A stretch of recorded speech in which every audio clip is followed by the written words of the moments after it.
পুরান ঢাকার বাতাসে ভেসে বেড়ায় ইতিহাসের ঘ্রাণ। বাংলা বাজার পেরিয়ে শ্রীশদাস লেনে ঢুকলেই চোখে পড়ে ধপধপে দেওয়ালের মাঝে সময়ের গায়ে লেগে থাকা এক নাম, বিউটি বোর্ডিং। অনেকের কাছে এটি শুধু একটি পুরাতন আবাসিক হোটেল বা রেস্তোরাঁ, কিন্তু যারা ইতিহাস জানেন তাদের কাছে বিউটি বোর্ডিং হলো বাংলা সাহিত্যের এক অনাড়ম্বর তীর্থভূমি।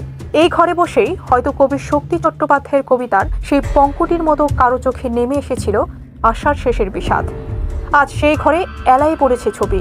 1949 সালে নলিনী মোহন সাহা ও প্রহ্লাদ সাহা যখন তাদের কন্যা বিউটির নামে বোর্ডিং শুরু করেন, তখন তারা হয়তো ভাবেননি এটি একদিন পরিণত হবে সাহিত্যিকদের প্রাণকেন্দ্রে। এখানে বসেই সৈয়দ শামসুল হক লিখেছিলেন অসংখ্য কবিতা, আর শামসুর রহমানের প্রথম কবিতাও ছাপা হয়েছিল এখানেই।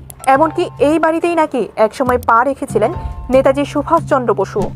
ইতিহাস আর সাহিত্যের এমন অভূতপূর্ব মেলবন্ধন সারা বাংলাদেশে আর কোথাও নেই। কিন্তু সেই আলো ঝলমলে দিনের উপর নেমে এসেছিল এক বিভীষিকাময় রাত। 1971 সালের 25 মার্চ ঢাকায় শুরু হয় পাকিস্তানি সেনাবাহিনীর গণহত্যা।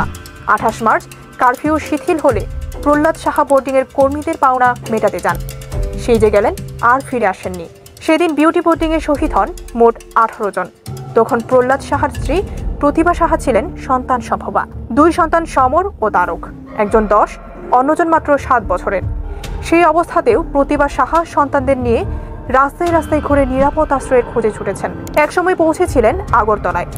দেশ স্বাধীন হলে ফিরে এসেছিলেন ঢাকায়, প্রায় শূন্য হাতে। এরপর নিজের হাতে আবার শুরু করেন বিউটি বোর্ডিংয়ের পথ চলা। পাশে দাঁড়ান ভাসুর নলিনী মোহন সাহা, আর সাহায্য করেন বঙ্গবন্ধু শেখ মুজিবুর রহমান নিজে, 5,000 টাকা ও একটি সনদ দিয়ে। 80-র দশকের মাঝামাঝি দায়িত্ব নেন ছোট ছেলে তারক সাহা।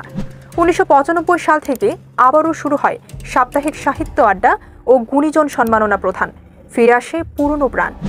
তারক সাহার মৃত্যুর পর এখন বোর্ডিংয়ের দায়িত্বে আছেন বড় ভাই সমর সাহা। তিনি আজও প্রতিদিন সকাল 10টা থেকে রাত 10টা পর্যন্ত খোলা রাখেন বিউটি বোর্ডিংয়ের দরজা। বিউটি বোর্ডিং মানে শুধু সাহিত্য নয়, এখানকার খাবারের সাথেও রয়েছে পুরান ঢাকার আসল ঘ্রাণ। ভাত, সরিষা ইলিশ, ডাল, বেগুন ভাজি, মুড়ি ঘন্ট, লাবড়া, শুক্তো, খাসির মাংস সব রান্না হয় এখানেই টাটকা বাজারের উপকরণ দিয়ে। দাম কিছুটা বেড়েছে, কিন্তু স্বাদে কোনো আপোষ নেই। অনেকেই দূর দূরান্ত থেকে আসেন শুধু এক প্লেট খাবার আর পুরনো দিনের গল্প শুনতে। ডেস্ক রিপোর্ট, খবরের দেশ।